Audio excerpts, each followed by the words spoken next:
Welcome back to my channel Twinkle Star এলকে।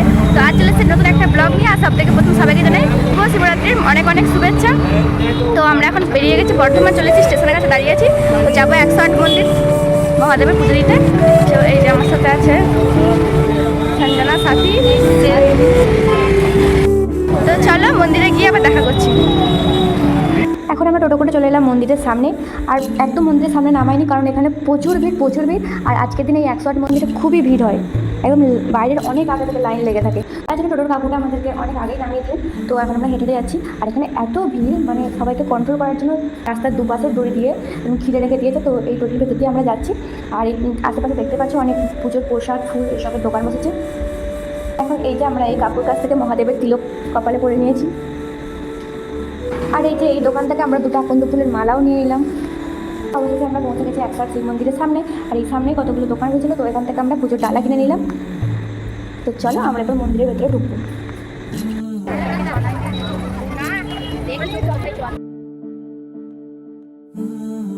আর মন্দিরে ঢোকার জন্য এই যে 2 টাকা দিয়ে এন্ট্রি ফি টিকিট নিতে হয়। তো টিকিট আমরা নিয়ে নিয়েছি। চলো এবার বাবার কাছে যাওয়া যাক। আর এখন আমরা পুজোর জন্য লাইনে দাঁড়িয়েছি।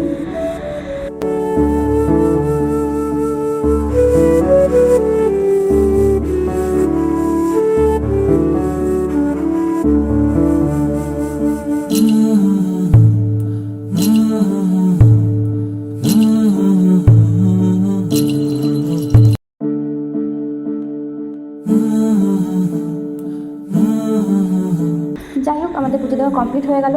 আর আমরা যে মেন মন্দিরে আমরা জল ঢাললাম, সেখানে এত ভিড় আর এত তাড়াহুড়ো করছিল, আমরা নিজের মনের মতো করে ঢালতেই পারলাম না জল, আর পুজোও করতে পারলাম না। তাই জন্য আবার পাশে যে আরও মন্দিরগুলো থাকে সেখানে কম মানুষজন ছিল। তো সেই কারণে সেখানে আরেকবার জল ঢাললাম মন ভরে।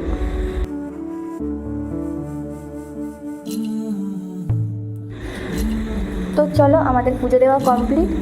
আর এখানে এত ভিড় ভাবলাম যে একটু কোথাও বসবো। তো মানে বসার তো কোনো জায়গাও নেই, বা একটুখানি স্থিরভাবে দাঁড়িয়ে বাবাকে ডাকবো সেটারও কোনো উপায় নেই। এত ভিড় এত কাছাকাছি। তো যাই হোক, আবার পরে আসবো।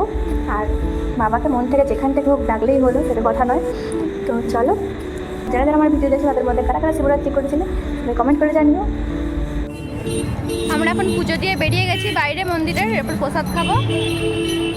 এই যে প্রসাদ। চলো এরপর আমরা আবার ফিরে যাব হোস্টেল। আর তারপর ফেরার পথে দেখলাম 108 মন্দিরের পিছনের দিকতে একটা ছোট্ট মতো মেলা বসেছিল। তো এই মেলাতে একটুখানি গেছিলাম। চলো এখানে ভিডিওটা শেষ করছি, দেখাবে নেক্সট ভিডিওয়ে।